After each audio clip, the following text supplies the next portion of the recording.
नमस्कार दोस्तों, कैसे हैं आप सभी। उम्मीद करती हूँ सभी अच्छे होंगे। दोस्तों, आप सभी का मेरे चैनल प्राचीन कहानियों में स्वागत है। अगर पहली बार आए हैं तो प्लीज़ चैनल को सब्सक्राइब करें ताकि वीडियो की नोटिफिकेशन समय समय पर आपको मिलते रहे। तो दोस्तों, चलिए कहानी शुरू करती हूँ। कहानी का शीर्षक है होनी को कोई नहीं टाल सकता। एक समय की बात है, एक बहुत ही ज्ञानी पंडित था। वह अपने एक बचपन के घनिष्ठ मित्र से मिलने के लिए किसी दूसरे गांव जा रहा था, जो कि बचपन से ही गूंगा व एक पैर से अपाहिज था। उसका गांव काफी दूर था और रास्ते में कई और छोटे छोटे गांव भी पड़ते थे। पंडित अपनी धुन में चला जा रहा था कि रास्ते में उसे एक आदमी मिल गया, जो देखने में बड़ा ही हष्ट पुष्ट था। वह भी पंडित के साथ ही चलने लगा। पंडित ने सोचा कि चलो अच्छा ही है, साथ साथ चलने से रास्ता जल्दी कट जाएगा। पंडित ने उस आदमी से उसका नाम पूछा तो उस आदमी ने अपना नाम महाकाल बताया। पंडित को ये नाम बड़ा अजीब लगा, लेकिन उसे नाम के विषय में और कुछ पूछना उचित नहीं समझा।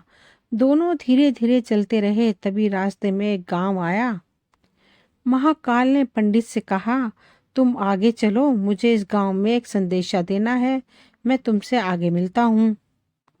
ठीक है कहकर पंडित अपनी धुन में चलता रहा। तभी एक भैंसे ने एक आदमी को मार दिया और जैसे ही आदमी को मारा, लगभग तुरंत ही महाकाल वापस पंडित के पास पहुंच गया। चलते चलते दोनों एक दूसरे गांव के बाहर पहुंचे, जहां एक छोटा सा मंदिर था। ठहरने की व्यवस्था ठीक लग रही थी और क्योंकि पंडित के मित्र का गांव अभी काफी दूर था, साथ ही रात्रि होने वाली थी। सो पंडित ने कहा, रात्रि होने वाली है, पूरा दिन चले हैं, थकावट भी बहुत हो चुकी है, इसलिए आज की रात हम इसी मंदिर में रुक जाते हैं।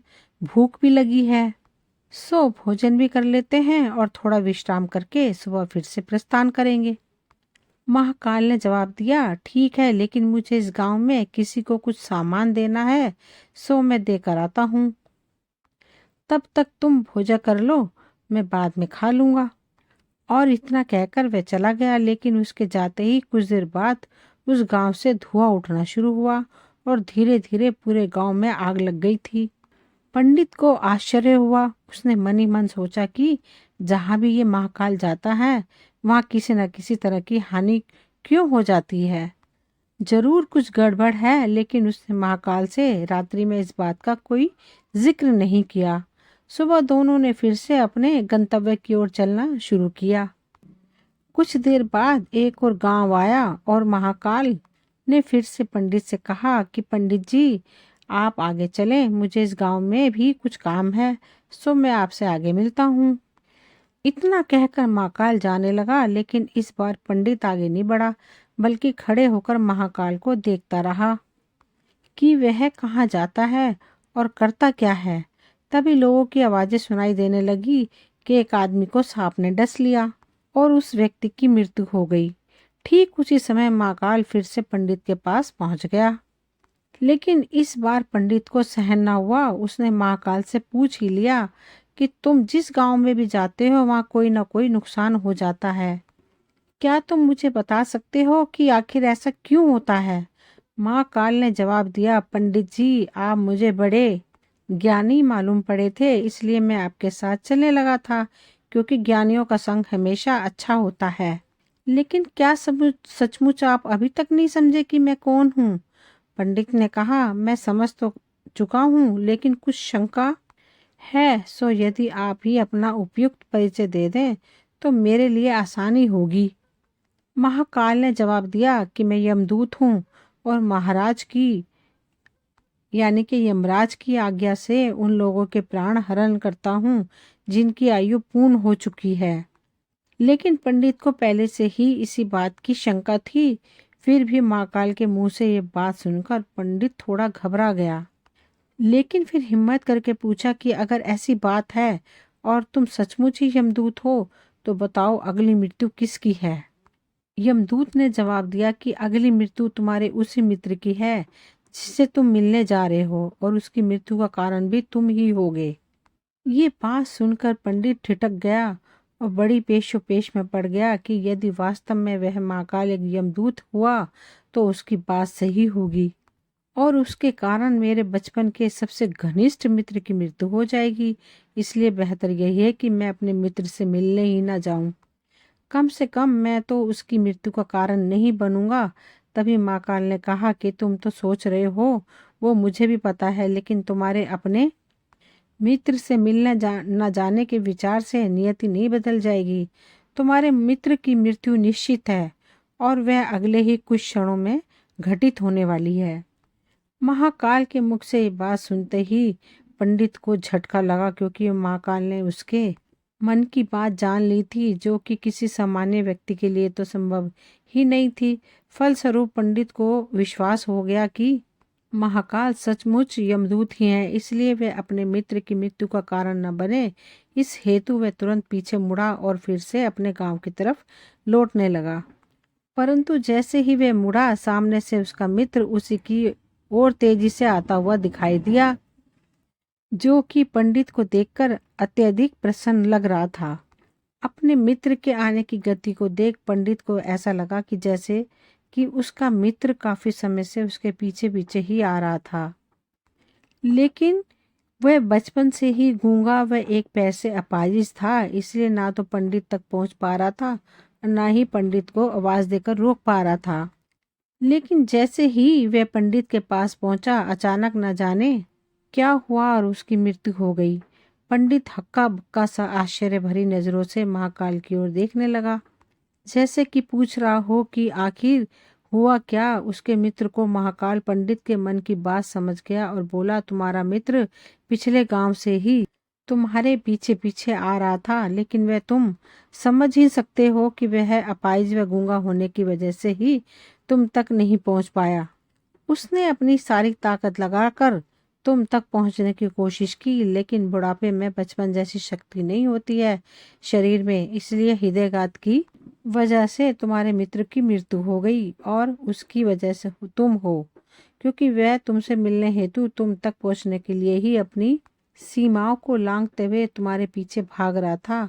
अब पंडित को पूरी तरह से विश्वास हो गया कि महाकाल सचमुच ही यमदूत है और जीवों के प्राण हरण करना ही उसका काम है। चूंकि पंडित एक ज्ञानी व्यक्ति था और जानता था कि मृत्यु पर किसी का कोई बस नहीं चल सकता, वह सभी को एक ना एक दिन मरना ही है, इसलिए उसने जल्दी ही अपने आप को संभाल लिया। लेकिन सहसा ही उसके मन में अपनी स्वयं की मृत्यु के बारे में जानने की उत्सुकता हुई, इसलिए उसने महाकाल से पूछा, अगर मृत्यु मेरे मित्र की होनी थी तो तुम शुरू से ही मेरे साथ क्यों चल रहे थे।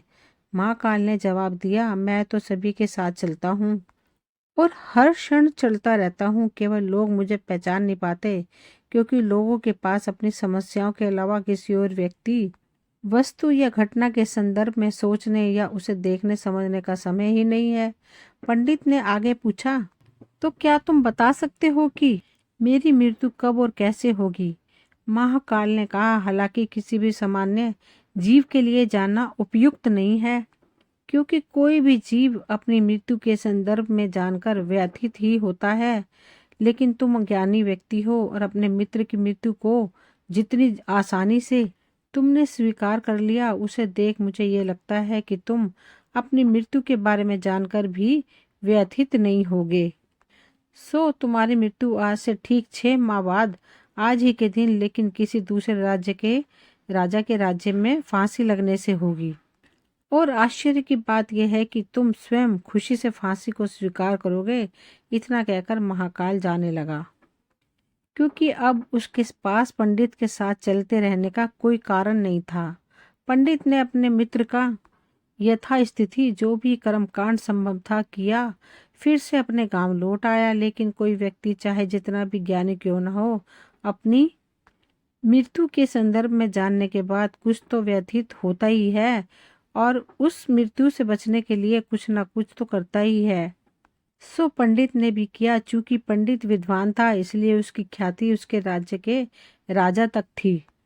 उसने सोचा कि राजा के पास तो कई ज्ञानी मंत्री होते हैं, उसकी मृत्यु से संबंधित समस्या का भी कोई न कोई समाधान तो निकाल ही लेंगे। इसलिए वह पंडित राजा के दरबार में पहुंचा और राजा को सारी बात बताई। राजा ने पंडित की समस्या को अपने मंत्रियों के साथ बांटा और उनसे सलाह मांगी। अंत में सभी की सलाह से यह तय हुआ कि यदि पंडित की बात सही है तो जरूर उसकी मृत्यु 6 महीने बाद होगी, लेकिन मृत्यु तब होगी जबकि वह किसी दूसरे राज्य में जाएगा।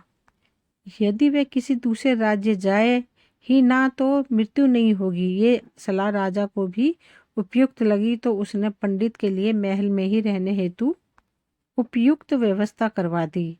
अब राजा की आज्ञा के बिना कोई भी व्यक्ति उस पंडित से नहीं मिल सकता था, लेकिन स्वयं पंडित कहीं भी आ जा सकता था, ताकि उसे ना तो लगे कि वह राजा की कैद में है, हालांकि वह स्वयं ही डर के मारे कहीं आता जाता नहीं था। धीरे धीरे पंडित की मृत्यु का समय नजदीक आने लगा और आखिर वह दिन भी आ गया जब पंडित की मृत्यु होनी थी। जिस दिन पंडित की मृत्यु होनी थी, उसने पिछली रात पंडित डर के मारे जल्दी ही सो गया था, ताकि जल्दी से जल्दी वह रात और अगला दिन बीत जाए और उसकी मृत्यु टल जाए। लेकिन स्वयं पंडित को नींद में चलने की बीमारी थी और इस बीमारी के बारे में वह स्वयं भी नहीं जानता था, इसलिए राजा या किसी और से ये इस बीमारी का जिक्र करने अथवा किसी चिकित्सक से इस बीमारी का इलाज करवाने का तो प्रश्न ही नहीं था। क्योंकि पंडित अपनी मृत्यु को लेकर बहुत चिंतित था और नींद में चलने की बीमारी का दौरा अक्सर तभी पड़ता था जब ठीक से नींद नहीं आ रही होती। उसी रात पंडित रात को नींद में चलने का दौरा पड़ा और वह उठा और राजा के महल से निकलकर अस्तबल में आ गया। चूंकि वह राजा का खास मेहमान था, इसलिए किसी भी पहरेदार ने उसे न रोका न किसी तरह की पूछताछ की। अस्तबल में पहुंचकर वह सबसे तेज दौड़ने वाले घोड़े पर सवार होकर नींद की बेहोशी में ही राज्य की सीमा से बाहर दूसरे राज्य की सीमा में चला गया। इतना ही नहीं, वह दूसरे राज्य के राजा के महल में पहुंच गया और संयोग हुआ कि उस महल में भी किसी पहरेदार ने उसे नहीं रोका, न ही कोई पूछताछ की, क्योंकि सभी लोग रात के अंतिम पहर की गहरी नींद में थे। वह पंडित सीधे राजा के शयन कक्ष में पहुंच गया। रानी के एक ओर उस राज्य का राजा सो रहा था और दूसरी ओर स्वयं पंडित जाकर लेट गया। सुबह हुई तो राजा ने पंडित को रानी की बगल में सोया हुआ देखा। राजा बहुत क्रोधित हुआ, पंडित को गिरफ्तार कर लिया गया। पंडित को तो समझ में नहीं आ रहा था कि वह आखिर दूसरे राज्य में और सीधे ही राजा के शयन कक्ष में कैसे पहुंच गया। लेकिन वहां उसकी सुनने वाला कौन था। राजा ने पंडित को राज दरबार में हाजिर करने का हुक्म दिया। कुछ समय बाद राजा का दरबार लगा, जहां राजा ने पंडित को देखा और देखते ही इतना क्रोधित हुआ कि पंडित को फांसी पर चढ़ा दिए जाने का फरमान सुना दिया। फांसी की सजा सुनकर पंडित कांप गया और फिर भी हिम्मत कर उसने राजा से कहा कि महाराज, मैं नहीं जानता कि मैं इस राज्य में कैसे पहुंचा। मैं ये भी नहीं जानता कि मैं आपके शयन कक्ष में कैसे आ गया और आपके राज्य के किसी भी पहरेदार ने मुझे क्यों रोका टोका नहीं। लेकिन मैं इतना जानता हूँ कि आज मेरी मृत्यु होनी थी और होने जा रही है। राजा को ये बात थोड़ी अटपटी लगी। उसने पूछा, तुम्हें कैसे पता कि आज तुम्हारी मृत्यु होनी थी? कहना क्या चाहते हो तुम? राजा के सवाल के जवाब में पंडित ने पिछले 6 महीनों की पूरी कहानी बता दी और कहा कि महाराज, मेरा क्या किसी भी सामान्य व्यक्ति का इतना साहस कैसे हो सकता है कि वह राजा की उपस्थिति में राजा के ही कक्ष में रानी के बगल में सो जाए। ये तो सरासर आत्महत्या ही होगी और मैं दूसरे राज्य से इस राज्य में आत्महत्या करने क्यों आऊंगा। राजा को पंडित की बात थोड़ी उपयुक्त लगी, लेकिन राजा ने सोचा कि शायद वह पंडित मृत्यु से बचने के लिए ही महाकाल और अपनी मृत्यु की भविष्यवाणी का बहाना बना रहा है। इसलिए उसने पंडित से कहा कि यदि तुम्हारी बात सत्य है और आज तुम्हारी मृत्यु का दिन है, जैसा कि महाकाल ने तुमसे कहा है, तो तुम्हारी मृत्यु का कारण मैं नहीं बनूंगा। लेकिन यदि तुम झूठ कह रहे हो तो निश्चित ही आज तुम्हारी मृत्यु का दिन है। चूंकि पड़ोसी राज्य का राजा उसका मित्र था, इसलिए उसने तुरंत कुछ सिपाहियों के साथ दूसरे राज्य के राजा के पास पत्र भेजा और पंडित की बात की सत्यता का प्रमाण मांगा। शाम तक भेजे गए सैनिक फिर से लौटे और उन्होंने आकर बताया कि महाराज, पंडित जो कह रहा है वह सच है। दूसरे राज्य के राजा ने पंडित को अपने महल में ही रहने की संपूर्ण व्यवस्था दे रखी थी और पिछले 6 महीने से ही पंडित राजा का मेहमान था। कल रात राजा स्वयं उससे अंतिम बार उसके शयन कक्ष में मिले थे और उसके बाद ये इस राज्य में कैसे पहुंच गया इसकी जानकारी किसी को नहीं है। इसलिए उस राज्य के राजा के अनुसार पंडित को फांसी का सजा दिया जाना उचित नहीं है। लेकिन अब राजा के लिए एक नई समस्या आ गई, क्योंकि उसने बिना पूरी बात जाने ही पंडित को फांसी की सजा सुना दी थी। इसलिए अब यदि पंडित को फांसी न दी जाए तो राजा के कथन का अपमान हो, और यदि राजा द्वारा दी गई सजा का मान रखा जाए तो पंडित की बेवजह मृत्यु हो। राजा ने अपनी इस समस्या का जिक्र अपने अन्य मंत्रियों से किया और सभी मंत्रियों ने आपस में चर्चा कर ये सुझाव दिया कि महाराज, आप पंडित को कच्चे सूत के एक धागे से फांसी लगवा दें। इससे आपके वचन का मान भी रहेगा और सूत के धागे में लगी फांसी से पंडित की मृत्यु भी नहीं होगी, जिससे उसके प्राण भी बच जाएंगे। राजा को ये विचार उपयुक्त लगा और उसने ऐसा ही आदेश सुनाया। पंडित के लिए सूत के धागे का फांसी का फंदा बनाया गया और नियम अनुसार पंडित को फांसी पर चढ़ाया जाने लगा। सभी खुश थे कि ना तो पंडित मरेगा न राजा का वचन झूठा पड़ेगा। पंडित को भी विश्वास था कि सूत के धागे से तो उसकी मृत्यु नहीं होगी, इसलिए वह भी खुशी खुशी फांसी चढ़ने को तैयार था, जैसा कि महाकाल ने उसे कहा था। लेकिन जैसे ही पंडित को फांसी दी गई, सूत का धागा तो टूट गया, लेकिन टूटने से पहले उसने अपना काम कर दिया। पंडित के गले की नस कट चुकी थी उस सूत के धागे से और पंडित जमीन पर पड़ा तड़प रहा था। हर धड़कन के साथ उसके गले से खून की फुहार निकल रही थी और देखते ही देखते कुछ क्षणों में पंडित का शरीर पूरी तरह से शांत हो गया।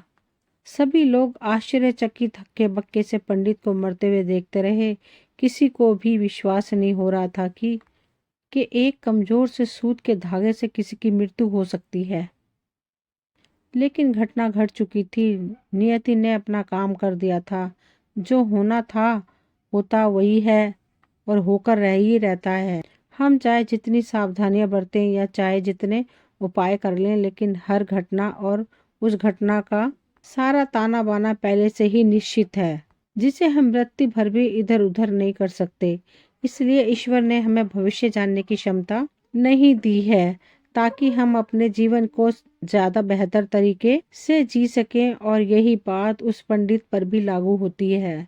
यदि पंडित ने महाकाल से अपनी मृत्यु के बारे में न पूछा होता तो अगले 6 महीने तक वे राजा के महल में कैद होकर हर रोज डर डर के जीने की बजाय ज्यादा बेहतर जिंदगी जीता। प्रकृति ने भी जो भी कुछ बनाया है और उसे जैसा बनाया है वह सब कुछ किसी न किसी कारण से वैसा ही है। ऐसा है, उसके वैसे होने पर सवाल उठना गलत है, क्योंकि हर व्यक्ति, वस्तु या स्थिति का संबंध किसी न किसी घटना से है जिसे घटित होना है। उदाहरण के लिए पंडित की मृत्यु का संबंध उसके मित्र से था, क्योंकि यदि वह उसके मित्र से मिलने न जा रहा होता तो उसे रास्ते में महाकाल न मिलता और पंडित उससे अपनी मृत्यु से संबंधित सवाल न पूछता। जबकि यदि पंडित अपने मित्र से मिलने न जाता और पंडित का मित्र बचपन से ही गूंगा व अपाहिज न होता तो उसकी मृत्यु न होती, क्योंकि उस स्थिति में वह अपने मित्र को पीछे से आवाज देकर रोक सकता था। यदि बचपन से ही प्रकृति ने उसे अपंगता दी थी तो उसका संबंध उसकी मृत्यु से था। इसी तरह से पंडित को नींद में चलने की बीमारी है, इस बात का पता यदि पंडित को पहले से होता तो वह इस बात का जिक्र राजा से जरूर करता। परिणाम स्वरूप वह राजा के महल से निकलता तो कोई न कोई उसे पहरेदार जरूर रोक लेता, अथवा राजा ने कुछ ऐसी व्यवस्था जरूर की होती ताकि पंडित नींद में उठकर कहीं ना जा सके। यानी हर घटना के घटित होने के लिए प्रकृति पहले से ही सारे बीज बो देती है, जो अपने निश्चित समय पर अंकुरित होकर उस घटना के घटित होने में अपना योगदान देते हैं। इसलिए प्रकृति से लड़ने का कोई मतलब नहीं है, क्योंकि हमें नहीं पता कि किस घटना के घटित होने के लिए कौन कौन से कारण होंगे और उन कारणों से संबंधित बीज कब और कहाँ कैसे बोए गए हैं, और इसी को हम सरल शब्दों में भाग्य कहते हैं। दोस्तों ये कहानी यहीं तक थी। मुझे उम्मीद है आप सभी को पसंद आई होगी। अगर पसंद आई हो तो प्लीज़ लाइक शेयर सब्सक्राइब ज़रूर करें ताकि वीडियो की नोटिफिकेशन समय पर आपको मिलती रहे। मिलते हैं अगली वीडियो में। Thank you.